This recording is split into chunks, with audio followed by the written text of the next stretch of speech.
Greetings. I'm Ed Steinfeld, Director of the Watson Institute for International and Public Affairs. Welcome to today's special webinar, Mass Incarceration, a discussion with Time Director Garrett Bradley and Brown's own Nicole Gonazlez Van Cleve. I very much hope that everybody in the audience today has watched Time, Garrett Bradley's absolutely extraordinary 2020 documentary. If you haven't, it's available on Amazon. Please, please watch this film. Let me just say that today's event is part of the Watson Institute and the Brown Arts Initiative's John F. Kennedy Jr. Initiative for Documentary Film and Social Progress. Indeed, Time, the film we'll talk about today, in so many ways embodies the motivating values and aspirations of this entire initiative. It embodies our belief in the importance of film as an avenue for the search for truth and a reaffirmation of the importance of human dignity. It embodies our belief in the vibrancy of the intersection of the arts and journalism and scholarship. And it certainly embodies our faith in the power of narrative in addressing the great human challenges and great human injustices of our time. We're so fortunate today to be joined by two just absolutely exceptional individuals. First, please allow me to introduce Garrett Bradley, the director of Time. Garrett's first feature film was Below Dreams, which premiered at the 2014 Tribeca Film Festival and won the Special Jury Award at the New Orleans Film Festival. Garrett's 2017 short film Alone, again, fantastic, won the Short Form Jury Award in nonfiction at the Sundance Film Festival. And her 2019 short film America has won widespread acclaim in many different media outlets. And for her 2020 feature film, Time, Garrett won the award for Best Director for U.S. Documentary at Sundance. I'm equally pleased to introduce to you my colleague, our colleague, Nicole Gonazlez Van Cleve, Associate Professor of Sociology here at Brown. Nicole is a world-renowned scholar of race and racism, particularly as those intersect with criminal justice, law, and incarceration. Her book, Crook County, Racism and Injustice in America's Largest Criminal Court, has won multiple awards, including the American Sociological Association's Distinguished Book Prize. And her phenomenal new book, The Waiting Room, focusing on the Cook County Jail, focuses on the broad societal effects of pretrial incarceration across families and entire communities. You'll see across the film Time and Nicole's work, there is this just incredible and profound examination of the phenomenon of time and waiting. Welcome to you both, Garrett and Nicole, and thank you so much for joining us. To those of you in the audience, let me just say, Garrett, Nicole, and I are going to have a conversation for minutes to maybe 25 minutes, and then we'll open it wide open to questions. To those of you in the audience participating via Zoom, please use the Q&A window to ask questions, and I'll monitor those and I'll get to the questions that way. For those of you watching on YouTube Live, you can also ask questions on YouTube, and then those questions will be relayed to me. Start asking questions now. We'll get to them soon. Let me just begin, Garrett, by saying your film, for me personally, was breathtaking and heartbreaking, and in some ways I have trouble describing, inspiring in a lot of ways. In focusing on the story of Sybil Fox Richardson and her children, you created, at least for me, such just a profound sense of loss and pain, but also, I mean, unbelievable love and determination. And by using the home videos that Fox had shot for years across her children's entire lives, you create such a profound sense of time, one that made me as a parent cry frequently in the course of the film, or maybe just as a human being cry. But going to the film, could you talk a little bit about, even before you got access to Fox's own videos, what did you hope to achieve going into this film, even before you had the additional material that Fox provided you? Yeah, well, first, I just want to say thank you for having me. I'm so honored to be here, especially with Brown University and all of you in such a sort of distinguished space. And I know that there's many brilliant souls that are watching us right now, so thanks for joining. I think for me personally, it's really important to ask questions before you start a project. And, the reason why questions I think are so important, sometimes even, questions in many cases are even more important than answers themselves in terms of how we think about a value system in our culture. And for me, I think the reason for that is it allows you to create real equal ground with the people that you're working with. It's really, the average person is not going to be comfortable with the camera being with them 24/7, right? So if one is open to the possibility of it, that must mean that they feel that they have something to say, something they can share, something they want to contribute to the world that's important. And as a filmmaker, it's really important for me to know what that is. Essentially what the intention is, because that intention is then for me what informs the aesthetic and the entire approach to how the film is made. And so when I posed this question to Fox and to the family, including Robert, even though he wasn't physically with us, why do you want to make this film? Why is it worth us embarking on this journey together? As a stranger, essentially, right? I had met Fox previously in making another film, but this would have been a pretty intimate process. And their response was they felt that their story is the story of 2.3 million other American families, and that in sharing their story, they would offer hope, right? And hope is something that is critical, but can also be vague. And so it was my job to then try to think about, well, what does hope look like in the specificity of this story and with this family? And I really was approaching it again without, as you said, the knowledge of the archive, of trying to indicate at a bare bones minimum how the system entangles itself unequivocally in the daily life of incarcerated families, that you cannot separate the system from anything you do moment to moment. And so I really tried to keep my focus there, and it was really, I think, documentary filmmaking, but certainly with this film in particular, it was so much about focusing and honoring the present, in the process of shooting. I think to a certain extent, it becomes kind of unethical, right? If you try to anticipate or imagine, even as a documentary filmmaker, what the outcome is going to be or what the ending is going to be. So all you have is honoring the present moment. And that is what I was focusing on. Fantastic. Nicole, I'm curious what your reaction to the film is, particularly because it intersects with so many issues that you look at in your work. So, for me, walking into the criminal justice system the first time, seeing a courtroom, seeing a jail, I remember there, one of the ongoing themes that I always would write about, whether I was researching in Crook County and then following up on it in the waiting room, was this idea of the currency of time. And that criminal justice actors are constantly playing, if you will, with time. And it's an important currency that, if we think about it, someone said, just kind of talking philosophically, my friend Zandria Robinson said, Nicole, all you have is your time.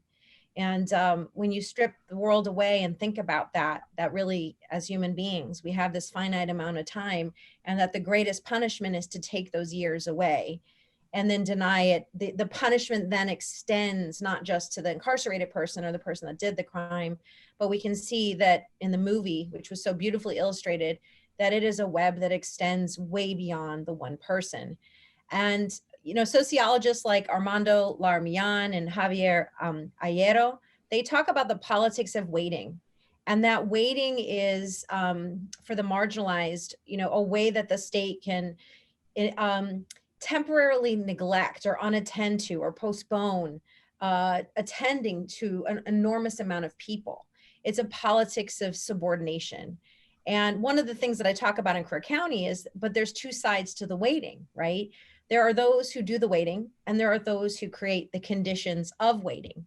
And so I thought one of the things that was really important in this movie is that we saw that someone on the other line of the phone, usually a bureaucratic person, sometimes it seemed as though another African-American person, was almost a gatekeeper to access justice, right? The waiting and waiting on the phone, the waiting with lawyers only to get a memo, the waiting, right? It just kept going. And I think, we don't think of punishment. We think of punishment on the body, right? We think of like the burden of sitting in a cell. But I think when you distill it to its most, basic level, it is that sense of waiting and the depletion of time and the not knowing when it will relent.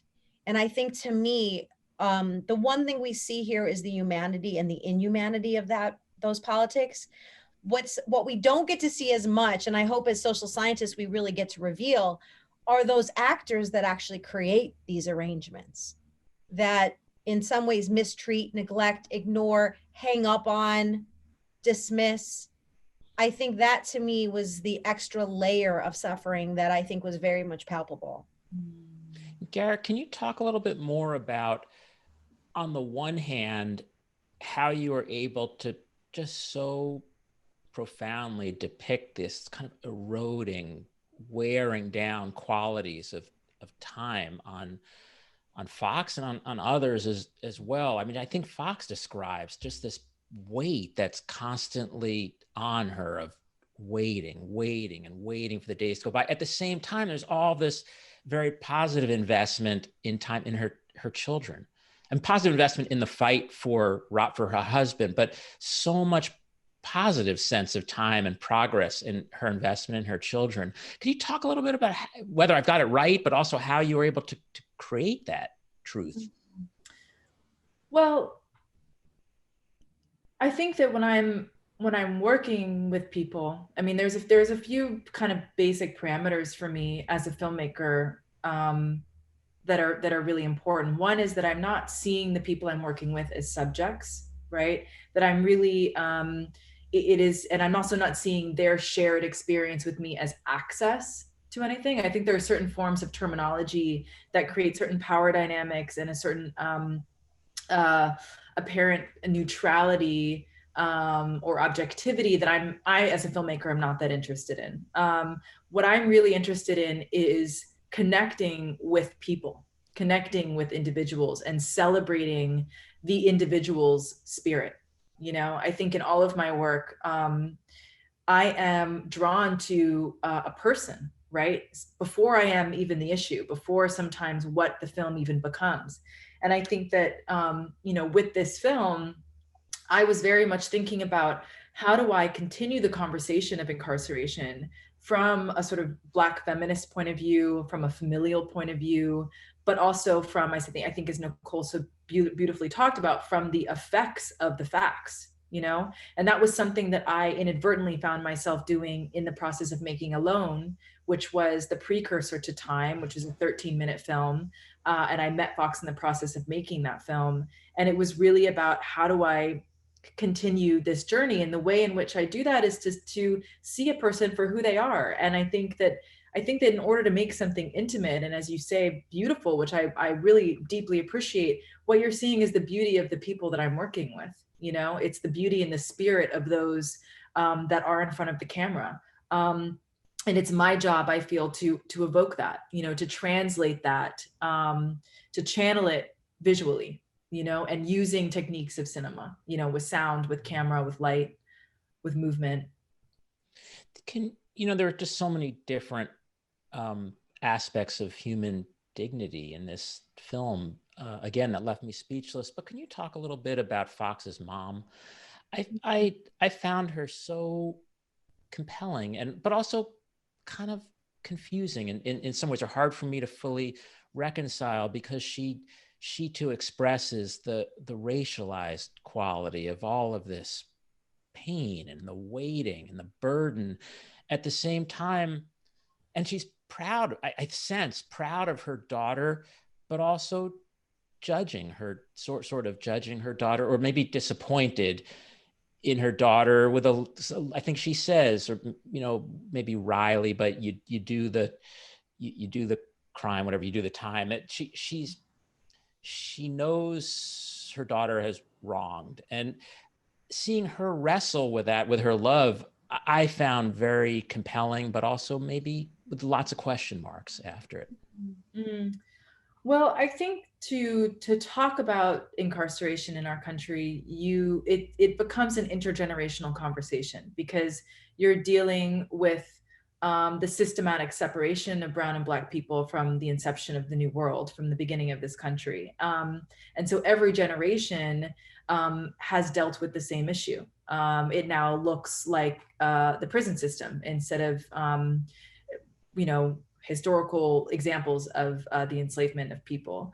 And it's the same situation with the loan. In order to tell a story, you inevitably bring in the parents, and the children. Again, as Nicole, I think, pointed out. And, I think that when you love somebody so much, when your child makes decisions that are not the decisions that you would make, which is just what it is to be a parent, I think, and I'm not a parent, but that's what it is, right? You have to reconcile with those choices. And I think that Miss Peggy's advice was a reflection of how her generation would have dealt with that situation. And Fox's approach was a reflection of her generation's decision. And likewise, Freedom and the Sons, you see their generation's response again to the same situation. So I think actually it's a reflection that goes over the course of 3 generations in the film, which we would be remiss not to include because it's such a crucial and inevitable part of the conversation of what it means to be an incarcerated family. Nicole, can you talk a little bit about some of the intergenerational aspects in your work? Yeah, I guess that, for me, the grandmother was kind of a voice of experience and wisdom. One of the most uncomfortable things that I have to tell people sometimes is to explain to them the kind of racist assumptions that the system and its actors often harbor. So one of the profound moments I thought was when the grandmother said, you can't dress like that when you walk into the court. You can't act like that. They already think the worst of you. And she's in some ways narrating through her deep experience of being labeled and stigmatized in the ways that she's, with all her many years of experience. And she's trying to convey that to her daughter. By the time her daughter is on the phone, shaking her fist at the person that won't even answer, put a call in, right, is wasting more time for her husband. I think she's there. To me, it was like the full circle. You get to see the naivete to a certain extent on the one end, and then you see the realization on the other. And I think that, one of the things that I strive to do in my research is I remember hearing people talking on the subway. It's two African-American men talking about how they were mistreated by the system and the kind of racist ways that the judge talked to them, belittled them, told them to pick up their pants. They were ignored by their public defender. They were demeaned. They talked about abuse in the jail. And I was overhearing this conversation. And I said to them, you know more about this system than most of the researchers that are willing to admit. And when you collect data and research and observations on these criminal justice actors, they are mocking people in Ebonics. They are exhibiting enormous amounts of cruelty in the jails. They're making families wait for no reason. In my research, I saw it was 3 court watchers looking at one incident where an African-American child was playing with a cell phone. She was about 15, and the mother was sitting right next to her. And they took the child into custody without even telling the mother to please have your child stop this, or giving just a warning. And so you hear this child wailing in the back in the lockup while the mother's in the gallery, and the sheriffs and the prosecutors are laughing as though it's a joke. I mean, to me, it's the historical replaying. I mean, that I can imagine a Black mother in the time of lynching weeping and crying and wailing in the same way as her son was taken off or taken away from her. I think, to me, that is the profound level of racism and abuse that people are experiencing. And to me, she felt like the truth teller. It's like her daughter wasn't there yet, but she would be. And that was particularly powerful because I often don't hear that narrative. And I think we too often will doubt her voice as being, if we're researchers, oh, well, that's not empirical, but she's speaking a truth that I think we need to take very seriously. And we shouldn't have to collect data on how people experience prejudice and power in real life. And I think that's what art gives us, is we can take her word for it, and we can grieve with her and listen to her wisdom, and hopefully think differently about the system as she sees it.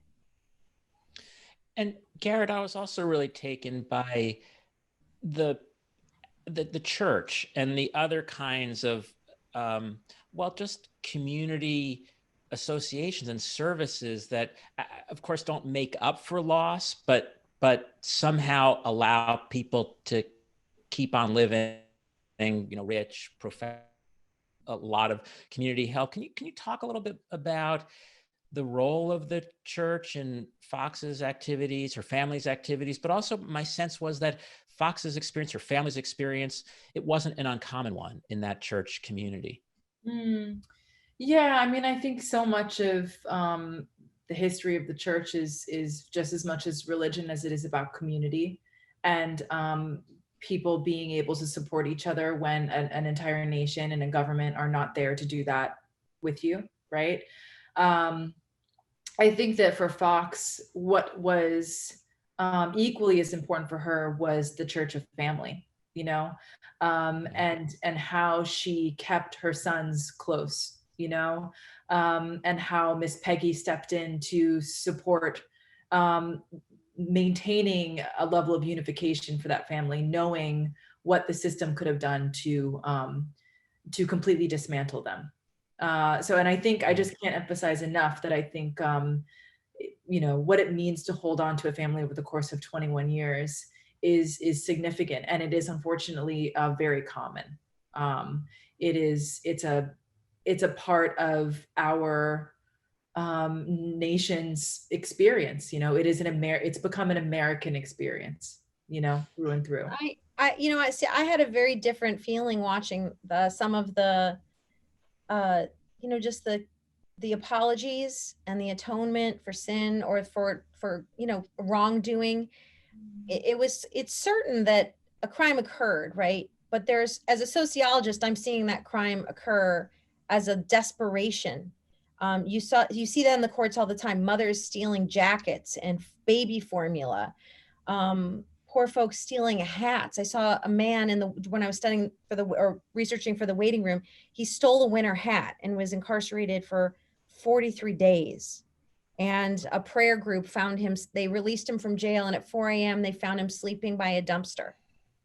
And they woke him up and helped him. And laying next to him from that dumpster was a hat. And he went through all that punishment and desperation over it, right? So to me, I was seeing it from a different lens. And I think one of the gaslighting things that happen is that, this system makes people continue to apologize and atone and atone and atone. And the amount of emotional energy that you go through. And in my own family, my Auntie Martha was in a kind of a rehabilitation style church like that. And some of the churches themselves were particularly punitive, and that you had to continue to be apologetic, but very little acknowledgement to the types of suffering that was created by social inequality, hardships, over policing of neighborhoods, and all the things that created those conditions. So you end up, even though you're highly aware, and I felt this way, everyone was highly aware of how abusive the system could be, but yet that profound apology over and over again. To me,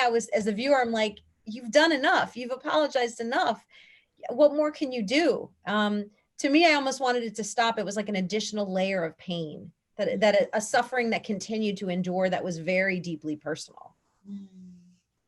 Yeah, we'll turn to the audience's questions in a moment. Garrett, I also want to ask you, this is on the subject of Fox's, I don't know whether it's fierce, but I mean, just her unbelievable and unyielding love for her family, and by most people's standards, her incredible success. I mean, her children, they're just unbelievably successful and beautiful and all, everything. Did you worry at all, or do you worry at all that a message from the film will be that as long as people are determined, they can overcome anything, or that the system is really unjust, but it's like the American self-help story. You just lift yourself up by your bootstraps, and yes, you too will have children who become dentists and professionals. Is there that risk, I guess? I mean, I think that's the role of the artist to a certain extent, is to take risks, you know? I mean, you can't control how something will be ultimately taken once it's brought into the world. Um, I think it's more about what's important to you and why are you saying it and how are you saying it, right? And really being able to understand your own methodology and why you're doing something. You know, this idea of Black exceptionalism as being both a form of oppression and resistance is also a part of the American journey, you know? And I think that it isn't so much about everyone needing to be like the family that we see in this film, as much as it is, I hope, a matter of identifying almost quotidian, everyday, seemingly mundane forms of resistance. And what that means is love, right? Unity. How do you stay close to those that you care about? How do you hold on to your individuality within a system that is intended to break that down? These are things that I think are just as important as other forms of resistance and other forms of protest that are perhaps more visible. Being on the street, for instance, being involved in legislation, being involved in voting, these are all really important things. But what are some other equally as accessible modalities and ways of existing that also can resist and counteract what the system is doing, you know? So that's my hope, you know? Yeah. Yeah. Thank you for that answer. But why don't we just turn to some questions? And again, all of you in the audience, please ask your questions. So Nicole Pesquin, pardon me if I mispronounced your name, Nicole, writes, "Hi, I love the film. One of the most compelling symbols for me was the cardboard cutout of Rob Rich. Could you speak to how that symbol came about and why you chose to feature it?" Yeah, I mean, I think that a lot of people have cardboard cutouts of loved ones that have either passed or that, in Robert's case, are incarcerated. I think the reason why it's so crucial goes to this question of erasure and invisibility. And I think also reinforces, for me as a filmmaker and as an artist, the importance of, in this present moment, creating as many optics around the issue as we can. Because part of what we saw this summer was an incredible outpouring and unprecedented amount of white allyship for the movement, right? And a lot of that being connected to visibility of what was happening. And for me, it only illuminates the lack of visibility that we see around incarceration. And I think, Nicole, you were speaking to this earlier, that is by design, that not being able to see the system and those that are controlling it, even all the way down to the physical space of Angola, which is where Robert was for 21 years. For those who don't know, Angola was made up of multiple plantations that were nicknamed after the people that were enslaved from the country of Angola. It was then consolidated into a single plantation and turned into a prison, which is 18,000 acres of land. So even our drone was only able to get a fraction of what the magnitude is, the amount of space that's being invested to incarcerate people, right? And if we think again about 2.3 million people that are incarcerated, the fact, which is equally as important, can become in itself very abstract, right? How do you fathom that? So visibility and proof of the things that are being strategically removed are incredibly important. And I tried to hint at them and to address them as best I could within the limitations that definitely exist in the film. Nicole, do you want to talk a little bit about this whole issue of invisibility? Yeah, I think that, people, for me, access is always one way that the system itself, it kind of depends upon people not being there. And, from my own research, if I sent in 130 court watchers to look at the Chicago court system, and they were dressed in plain clothes. So they were law students and highly educated people of different races. And they, the white researchers in particular were always singled out because the attorneys were like, who are you? What are you doing here looking at this space, right? They saw them as a threat. Whereas, Black researchers were mistaken for defendants, in a way that really exposed how racial divides were part of the definition of the system. But to me, that was one of the, it really put this light bulb on in my head, which is, man, this system exists this way because, because it's in secret, right? And we don't think of America as having secret courts, right? It's supposed to be open and accessible, but that's really not the case. And I think that to me, any way we can break those walls down is a really important exercise. And that's why I try to kind of, constantly break those walls down. The Cook County Jail is 96 acres, which is the equivalent of 72 American football fields. So I can't do the math as quickly in my head, but if you think about Angola stretching even bigger, even that enormity, that's pretrial incarceration, meaning the people that are held there they are charged, but they're not found guilty yet. They're just a group of potentially innocent people that are then kind of forced to plead guilty to end the punishment, right? So punishment is always kind of a part of it. And, in the Cook County Jail, the clandestine nature of that space, that people walk by these big walls every day. They live next door to the jail. Like, there's literally homes and small bungalows that are next to the walls of the jail. People leave the jail bloodied and wounded, being jumped by local gangs and violence. And yet we cannot really see and access it. And that sheriff is considered a reformer. And so I think as many artists and social scientists and academics need to really take down these walls to continue to expose what's going on. And I think doing that from multiple vantage points is really important, right? Sometimes putting the lens on those who are creating these conditions, and then sometimes showing the suffering and how it's impacting ordinary people. Garrett, I have a follow-up question actually to the question that was just asked in the chat window. So Fox she just developed this huge archive, it seemed, of film. And could you talk a little bit about how that came about and what maybe how you understand Fox's intentions in so intimately documenting the lives of her children? Yeah, I mean, I think that, Bell Hooks talks a lot about the importance of the Black family archive, as it in many cases being the only evidence of ourselves as we see ourselves in the world. When you don't have examples of that in mainstream society. And so I think that, for Fox, it was the function of self-documentation and family documentation took on multiple forms. On one hand, it was probably therapy. It was something that was for her. It was also a form of resistance. It was also, in many cases, I think, a way of empowering her children, her sons, to be curious and to be confident about how to see and move through the world. Some of my favorite moments in the archive are Remington and Lawrence holding the camera, and her explaining to them how to hold the camera and how to frame things. That's powerful information, I think, to arm a child with. And so I think that ultimately there were so many different functions that the archive ended up, offering.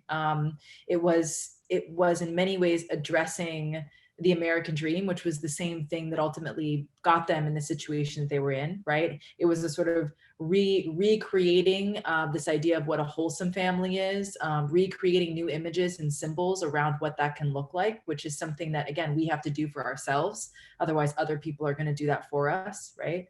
But it also, I think, in the context of a film, in the context of two-dimensional space, and being limited to telling a story one frame at a time, really offered a sort of 360-degree experience into a life that is otherwise very difficult to show. Yeah, I'm still speechless just thinking about so many of those scenes. Nicole, could you talk a little bit about some of your work in archiving, really the experiences of the incarcerated, but also all of those who are affected as the ripples go outward into the family and the community? So, I think I'm in a new era of my scholarship where I keep thinking about ways to capture or break down the walls and capture the insights of incarcerated people. And it happened when I went to the Graterford prison, which is in Pennsylvania. And there you will meet people that are serving life sentences, many times for a charge called felony murder, which means that you might be a young person, you're with your older brother or an older classmate or person in your neighborhood. and you drive the car and they go to rob a liquor store. And if someone dies within that exchange, you serve life, even though you didn't pull the trigger. And a lot of people, grown men who were in their 40s or 50s, had been serving these excruciating sentences. And I think, to me, the one thing that, when we think about time, we also think of like a wasting away. And what I want to say, though, and from what I learned, is that many incarcerated people are scholars and activists, and they are doing more with their lives than people on the outside. And I think that was a palpable feeling for me. Graterford had an organization called the Think Tank. And these were men that got BAs and in some cases MAs from Villanova University.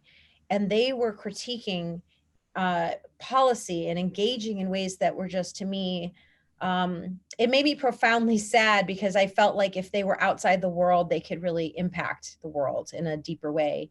And so now one thing that I'm trying to do is create a humanities lab here at Brown, where we are going to document mass incarceration from the inside out. We are going to give a voice and center the views of incarcerated people. They're going to steer the archive. They're going to tell us what needs to be in it. We're going to curate it.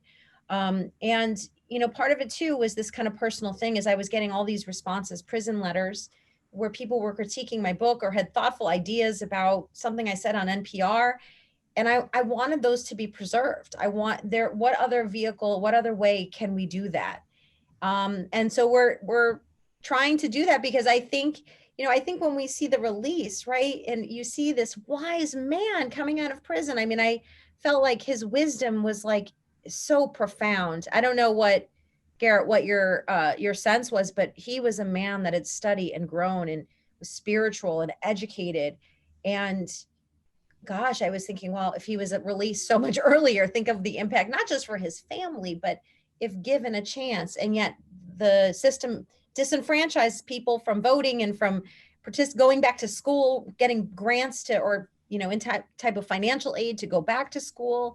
Some jailhouse lawyers cannot be practicing lawyers once they're outside, even if they've exonerated themselves or others. So we do everything in our power as a country and as a system to stop that flourishing.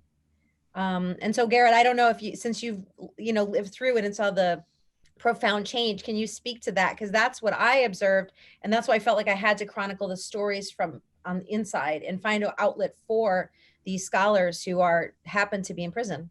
Yeah. I mean, Robert, though, in my opinion, even though I didn't know him 21 years ago, was a wise, intelligent, beautiful, warm person then as well, and that people find themselves entangled in the system.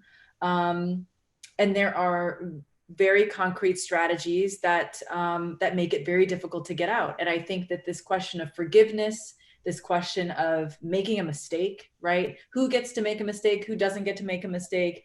That's really what this is about. It's not really about anyone's character. The reflection of those that are incarcerated right now has nothing to do with good people or bad people. It has to do with a system that is trying to replace the connection between capitalism and the enslavement of millions of people. It's just it's a different approach to the same goal.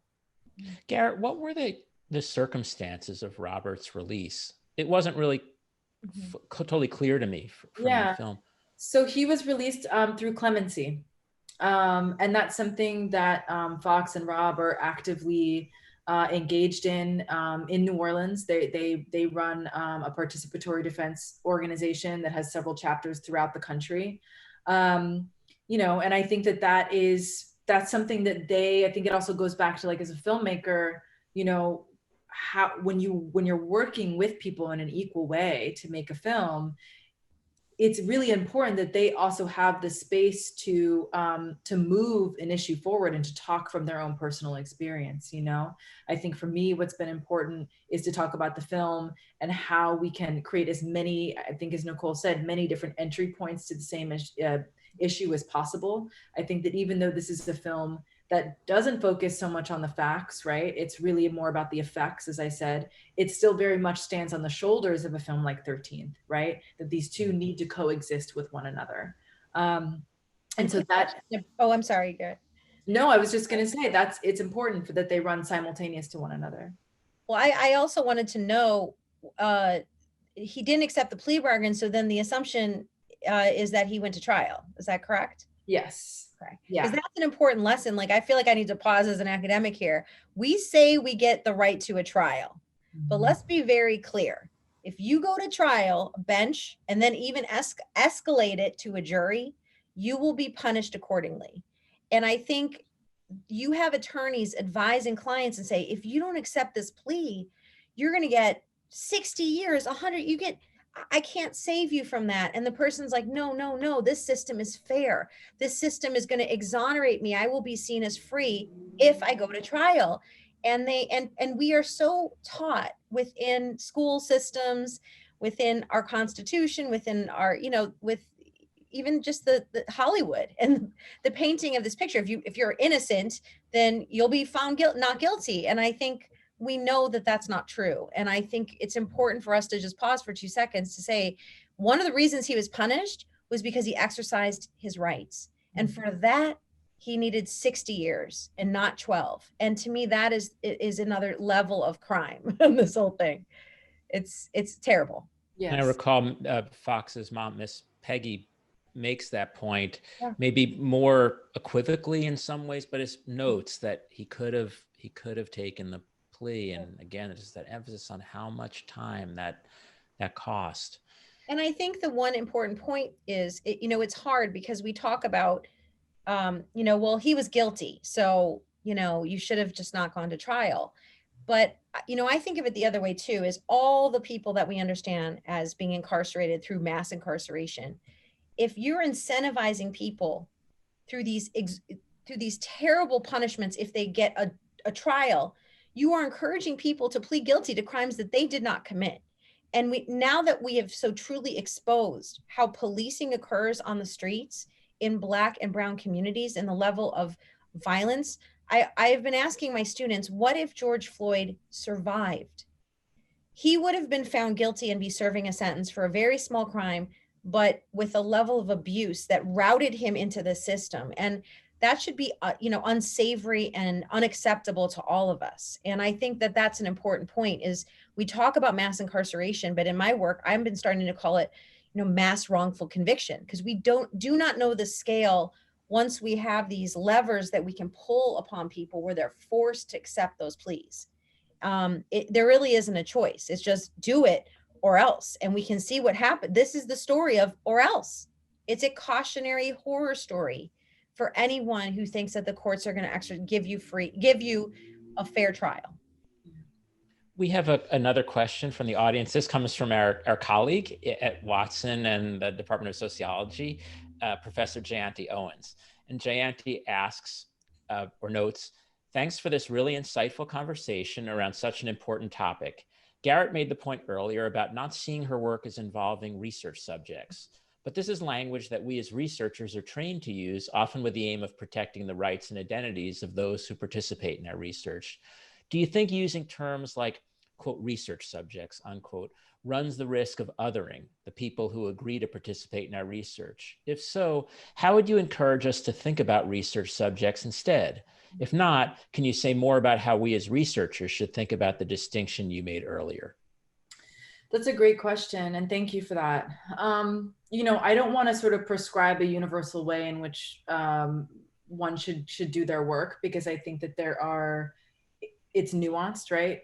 But I find, speaking from my own experience, that part of why we are making films, we're doing research, we're writing books, is to contribute something, right? Is to heal, is to try to create more justice, and justice both on a sort of profound, large, universal scale, but also, I would hope, at least for myself, for the individual, for the person to a certain extent that I am intimately involved with. And so I don't actually see it as something that's too different from therapy, and I think transparency is a huge part of that. So it's not so much a matter, I don't put labels on it when I'm working. I'm a filmmaker.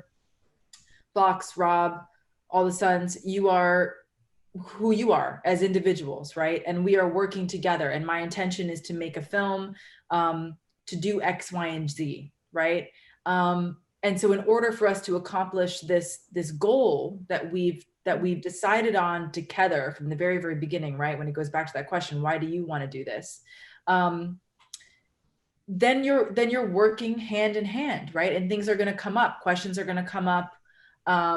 And I can't imagine, and I don't know, but I'd be really curious actually to find out that that's maybe too different from working with research subjects, right? Where you approach somebody, hopefully you're transparent about what it is that you intend to do with this information, why it's important, and ultimately how it can help them, right? Because why would somebody participate in something if it wasn't going to contribute to something that was important to them and in their immediate life? So I think the terminology, I'm reluctant to say what that terminology should be, but I personally find that language around the subject and around access goes back to a certain approach to documentary filmmaking that was deeply problematic and exploitative and not about transparency at all.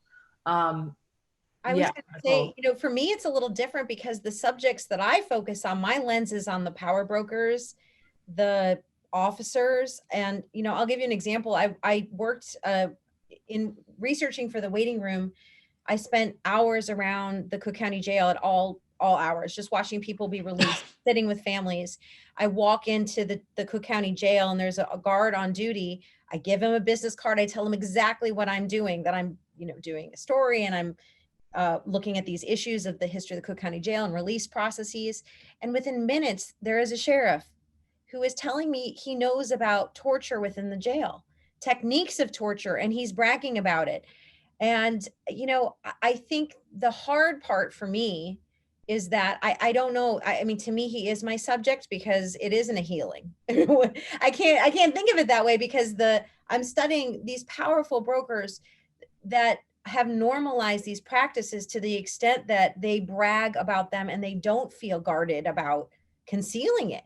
So people ask me, well, how do you get people to say this? I'm like, I just listen. I ask them a question and I let them elaborate on it. And I do not judge it because I am a witness. So I consider myself, I'm witnessing this, and then I'm going to report back on it rather than interfere with it. But it's hard.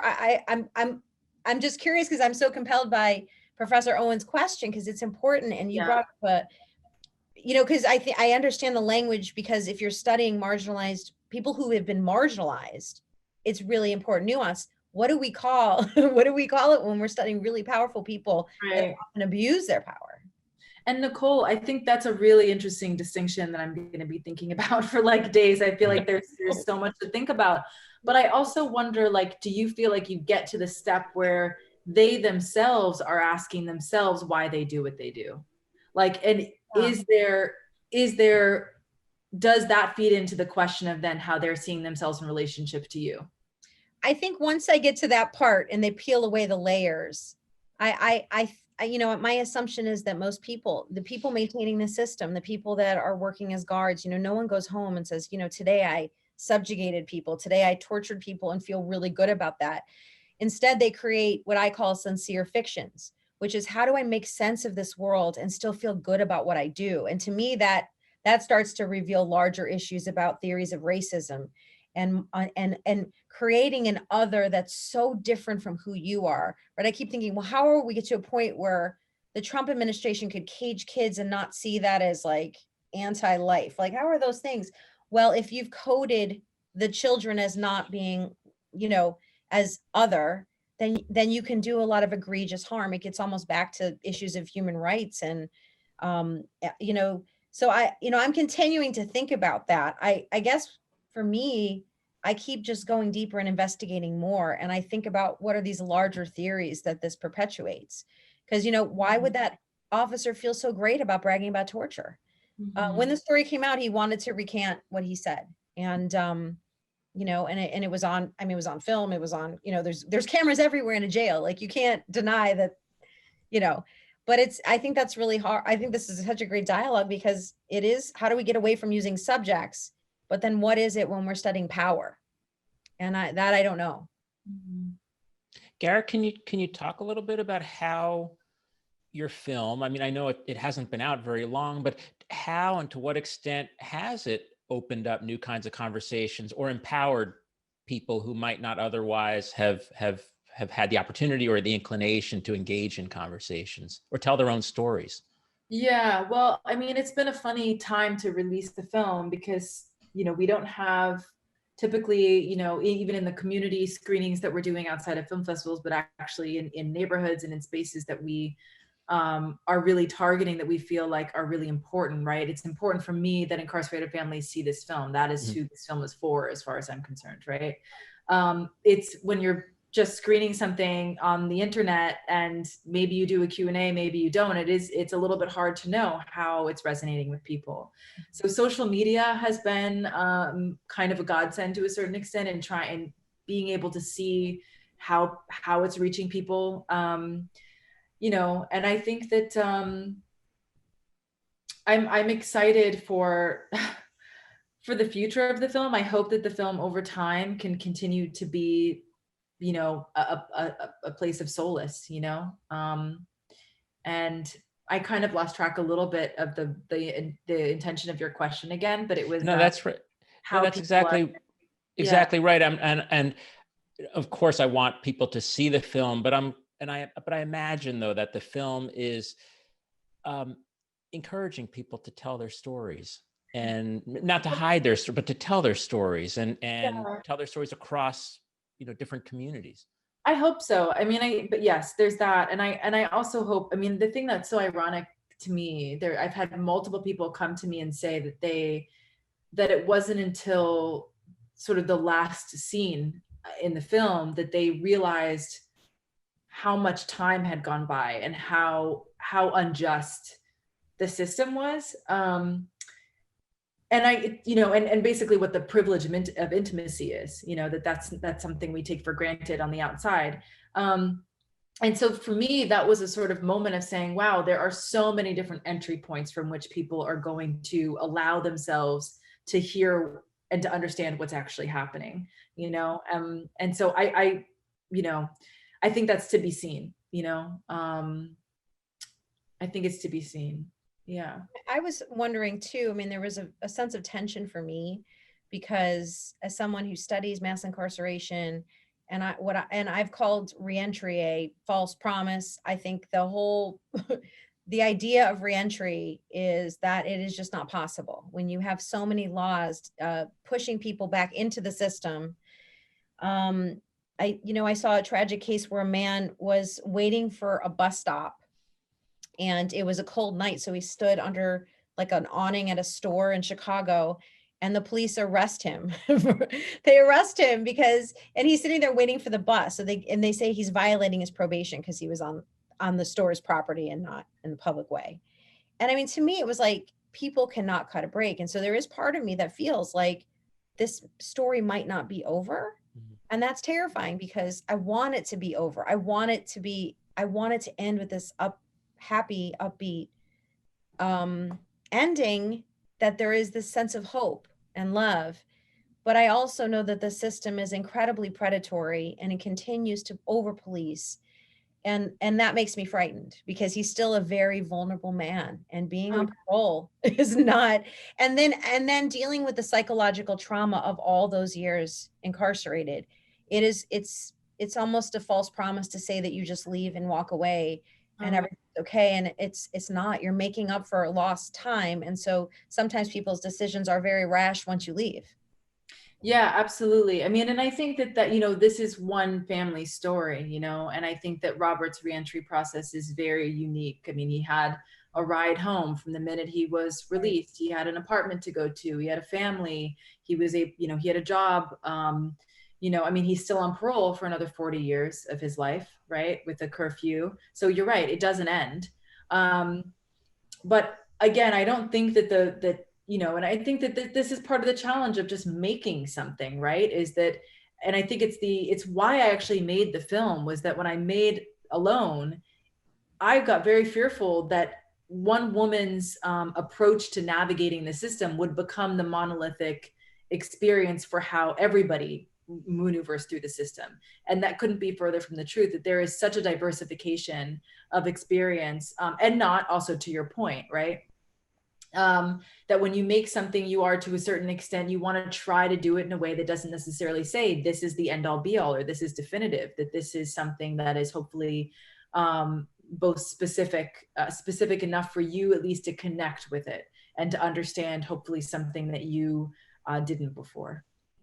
Yeah, Nicole, it's interesting you say that, because as the film concluded, I had exactly the same feeling of, oh, please, please, please let this work for this family. And then, of course, for people in the audience who haven't seen the film, I won't spoil the ending, but then the absolutely beautiful way you finished the film, Garrett, still is stuck in my head visually. We have reached the end of our hour, but Garrett Bradley, I want to thank you for joining us in this conversation, and thank you for such an incredible film. And Nicole Gonazlez Van Cleve, I want to thank you for the incredible scholarship you do. And what a privilege for me and for all of us in the audience to be in this conversation today with you both. This was an honor. Thank you for your work, Garrett. This is a wonderful. Well, thank you for your work. I hope we can meet in person one day. Oh, I would so love it if you could come visit us on campus, Garrett. And to those in the audience who haven't seen the film, please see it, and please encourage your friends, your family, encourage everybody to see the film Time. Thanks. Thank you. Good night.